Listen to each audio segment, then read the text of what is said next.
행정학 7장 재무행정 8장 정책학 통합 암기 스크립트. 먼저 재무행정이다. 재무행정은 국가의 재정활동을 관리하는 것이다. 즉, 정부의 돈을 어떻게 쓰고 관리할 것인가에 대한 것이다.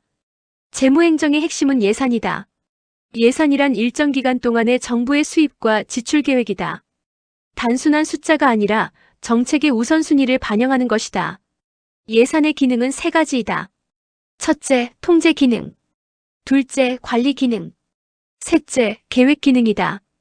통제 기능은 정부 지출을 제한하는 것이다. 관리 기능은 효율적인 자원 배분이다.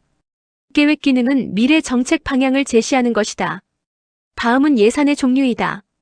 품목별 예산은 가장 전통적인 방식이다. 지출 항목 중심으로 구성되며 통제를 중시한다. 장점은 투명성과 통제. 단점은 성과 파악이 어렵다. 성과주의 예산은 결과를 중심으로 한다. 투입보다 산출과 성과를 중시한다. 장점은 효율성. 단점은 측정이 어렵다. 계획 예산은 장기적 계획을 강조한다. 목표와 프로그램 중심이다. 합리적인 자원 배분을 추구한다. 연기준 예산은 모든 사업을 처음부터 검토한다. 기존 사업도 다시 평가한다. 비효율 제거에 효과적이다. 하지만 시간과 비용이 많이 든다. 이 네 가지는 반드시 비교해서 외워야 한다. 다음은 예산 과정이다. 예산은 4단계로 이루어진다. 편성, 심의, 집행, 결산이다. 편성은 정부가 예산안을 만드는 단계이다. 심의는 국회가 검토하는 단계이다. 집행은 실제로 돈을 사용하는 단계이다. 결산은 결과를 평가하는 단계이다.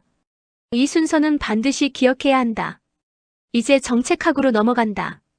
정책이란 공공문제를 해결하기 위한 정부의 행동이다. 정책 과정은 5단계이다. 문제인식, 정책 형성, 정책 결정, 정책 집행, 정책 평가이다. 문제인식은 사회 문제가 정책 문제로 되는 단계이다. 정책 형성은 해결 방안을 만드는 단계이다. 정책 결정은 최종 선택이다. 정책 집행은 실제 실행이다. 정책 평가는 결과를 분석하는 것이다. 이 흐름은 시험에서 자주 나온다. 다음은 정책 결정 모형이다. 합리 모형은 가장 이상적인 모형이다. 모든 정보를 완벽하게 수집하고 최적의 대안을 선택한다. 하지만 현실에서는 불가능하다. 그래서 점증 모형이 등장한다. 기존 정책을 조금씩 수정하는 방식이다. 현실적이지만 큰 변화는 어렵다. 혼합 모형은 2가지를 결합한 것이다. 기본 방향은 합리적으로 결정하고 세부는 점진적으로 조정한다. 다음은 정책 집행이다. 정책 집행은 정책을 실제로 실행하는 과정이다. 하향식 접근은 중앙정부 중심이다. 위에서 아래로 내려오는 방식이다. 상향식 접근은 현장 중심이다. 실무자의 재량과 참여를 중시한다. 시험에서는 이 둘의 차이를 자주 묻는다. 다음은 정책평가이다. 정책평가는 정책의 효과를 분석하는 것이다. 효과성은 목표 달성 정도. 효율성은 비용 대비 효과. 형평성은 공정한 분배이다. 이 3가지 기준이 중요하다. 다음은 정책 실패이다. 정책이 의도한 결과를 달성하지 못하는 경우이다.